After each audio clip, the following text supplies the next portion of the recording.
나팔을 내 입에 댈지어다.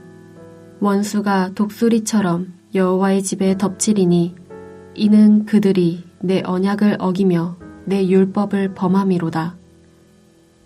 그들이 장차 내게 부르짖기를 나의 하나님이여 우리 이스라엘이 주를 아나이다 하리라. 이스라엘이 이미 선을 버렸으니 원수가 그를 따를 것이라. 그들이 왕들을 세웠으나 내게서 난 것이 아니며 그들이 지도자들을 세웠으나 내가 모르는 바이며 그들이 또 그 은 금으로 자기를 위하여 우상을 만들었나니 결국은 파괴되고 말리라. 사마리아여 내 송아지는 버려졌느니라. 내 진노가 무리를 향하여 타오르나니 그들이 어느 때에야 무죄하겠느냐. 이것은 이스라엘에서 나고 장인이 만든 것이라. 참 신이 아니니 사마리아의 송아지가 산산조각이 나리라. 그들이 바람을 심고 광풍을 거둘 것이라. 심은 것이 줄기가 없으며 이삭은 열매를 맺지 못할 것이요 혹시 맺을지라도 이방 사람이 삼키리라. 이스라엘은 이미 삼켜졌은즉 이제 여러 나라 가운데에 있는 것이 즐겨 쓰지 아니하는 그릇 같도다. 그들이 홀로 떨어진 들나귀처럼 아수르로 갔고 에브라임이 값주고 사랑하는 자들을 얻었도다. 그들이 여러 나라에게 값을 주었을지라도 이제 내가 그들을 모으리니 그들은 지도자의 임금이 지워준 짐으로 말미암아 쇠하기 시작하리라. 에브라임은 죄를 위하여 제단을 많이 만들더니 그 제단이 그에게 범죄하게 하는 것이 되었도다. 내가 그를 위하여 내 율법을 10,000가지로 기록하였으나 그들은 이상한 것으로 여기도다. 그들이 내게 고기를 제물로 드리고 먹을지라도 여호와는 그것을 기뻐하지 아니하고 이제 그들의 죄악을 기억하여 그 죄를 벌하리니 그들은 애굽으로 다시 가리라. 이스라엘은 자기를 지으신 이를 잊어버리고 왕궁들을 세웠으며 유다는 견고한 성읍을 많이 쌓았으나 내가 그 성읍들에 불을 보내어 그 성들을 삼키게 하리라. 7장에서 하나님은 북이스라엘을 고치려고 했지만 도처에 드러난 죄악으로 인해 임박한 심판을 선언했습니다. 8장에서는 언약의 파기와 율법을 범함으로 파멸이 곧 임할 것이라고 선언하고 계십니다. 나팔을 내 입에 댈지어다. 원수가 독수리처럼 여호와의 집에 덮치리니 이는 그들이 내 언약을 어기며 내 율법을 범함이로다. 하나님은 북이스라엘의 입으로 불나팔을 불라고 명령합니다. 일반적으로 나팔을 분다는 것은 적군의 침략을 알리거나 혹은 하나님 앞에 나와 예배하라는 부름입니다. 여기서 나팔을 분다는 것은 원수가 독수리처럼 여호와의 집에 덮칠 것이라는 심판의 경고입니다. 그 이유는 이스라엘이 하나님과 맺은 언약을 어겼고 하나님의 율법을 지키지 않았기 때문입니다. 그런데 이방 민족의 침략이 성전 위에서 날고 있는 독수리에 비유되고 있다는 것은 하나님의 심판이 이스라엘이 드리는 예배의 삶에 대한 것임을 보여주고 있습니다. 북이스라엘의 예배가 잘못되었다는 것을 말하는 동시에 심판의 시작점이 바로 성소라는 것입니다. 그래서 이것을 통해 나중에 북이스라엘 백성들이 비로소 깨닫는 것이 무엇입니까? 나의 하나님이여 우리 이스라엘이 주를 아나이다 라는 고백입니다. 하나님이 어떤 분이신지 심판을 통해 뒤늦게 깨달은 것입니다. 그러나 선을 행하지 않은 예배의 결말은 심판입니다. 하나님으로부터 받은 좋은 것들을 다 뿌리쳤기에 적에게 쫓기는 신세가 될 수밖에 없습니다. 죄를 심으면 심판을 거둘 수밖에 없는 것입니다. 북이스라엘이 이처럼 언약과 율법을 거부한 죄는 4절에서 6절까지에서 보듯 왕과 정치가들 그리고 금송아지 우상 숭배와 깊이 연관이 되어 있습니다. 북이스라엘은 왕을 세울 때 하나님에게 묻지도 않고 허락도 없이 자기 마음대로 세웠습니다. 하나님도 모르는 지도자들을 세운 것입니다. 그들은 이방 민족들처럼 인간 왕을 원했습니다. 이것은 하나님의 통치를 거부하는 정치적 반역 행위였습니다. 또 그들은 은과 금으로 자기들을 위한 우상을 만들었습니다. 자신을 위한 우상을 제작했다는 것은 노골적으로 하나님을 거부하는 것과 다를 바 없었습니다. 그러므로 하나님은 사마리아여 너희의 송아지는 거절당하였고 나의 진노는 너희 무리를 향해 불타오르니 너희가 언제라야 깨끗해질 수 있겠느냐라고 반문합니다. 이 송아지 우상은 북이스라엘이 만든 것이며 사람이 만든 신에 불과하기에 결국 산산조각이 날 수밖에 없다고 말씀합니다. 그래서 호세아 선지자는 당시의 속담을 인용하면서 이런 우상 행위의 결과들을 고스란히 스스로 맛볼 수밖에 없음을 통보합니다. 그들이 바람을 심고 광풍을 거둘 것이라. 심은 것이 줄기가 없으며 이삭은 열매를 맺지 못할 것이요 혹시 맺을지라도 이방 사람이 삼키리라. 바람을 심었는데 도리어 강풍을 거두는 재난을 받게 될 것이며 또 씨앗을 심었지만 줄기도 없고 이삭이 열매를 맺지 못하는 자연재해를 만나게 될 것이라는 것입니다. 혹시라도 줄기에서 열매를 맺는다고 해도 나중에 이방인들이 모조리 삼켜버릴 것이기에 매우 처참한 결과를 맞이하게 될 것입니다. 우상 숭배가 가져오는 비참한 결과인 것입니다.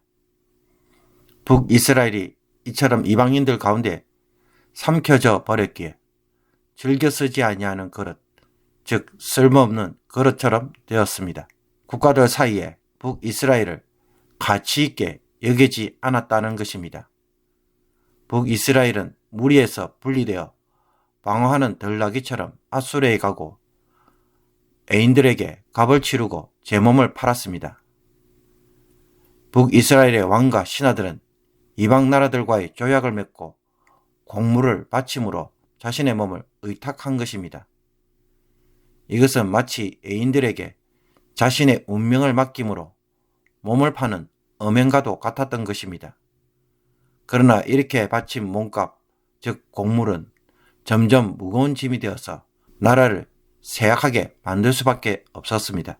그리고 북이스라엘은 여로보암 2세 때 경제적으로 매우 부흥함에 따라 제단도 많이 만들고 희생제사도 많이 드렸습니다. 그들은 자신들의 죄를 용서받기 위한 제단을 많이 만들었지만 결과적으로 그 제단으로 인해 죄가 더 증가하였습니다. 왜 그렇습니까? 하나님은 언약 백성들을 위해 율법을 만가지로 기록하여 바로잡으려고 했지만 그들은 이것을 이상한 것으로 여겼습니다. 율법에 대하여 제대로 교육받지 못했기 때문입니다. 율법도 모르고 제단에 희생제사를 더 많이 드렸다는 것은 율법에 대한 순종이 없는 제사, 하나님이 전혀 받지 않는 제사를 드리고 있었던 것입니다.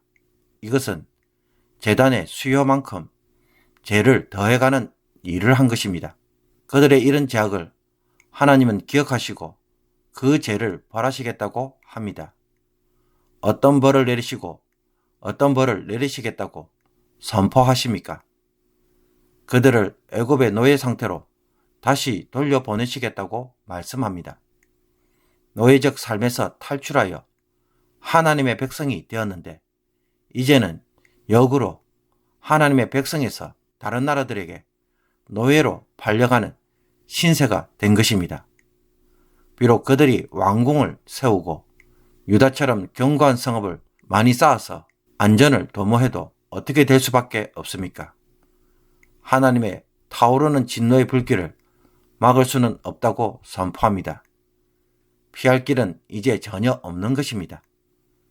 사랑하는 성도 여러분, 북이스라엘의 임박한 심판은 언약을 깨뜨리고 율법을 어겼기 때문입니다.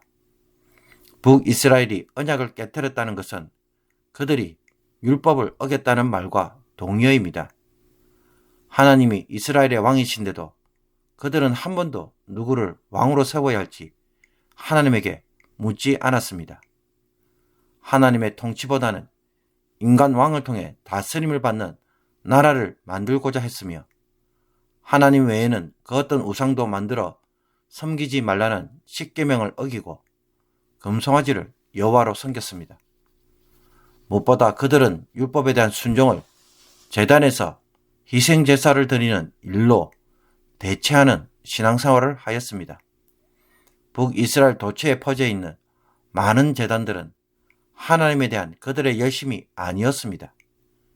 그것은 자신들의 범죄를 씻는 장소였고 희생 제물을 통해 자신들의 악함을 감추는 수단이었습니다.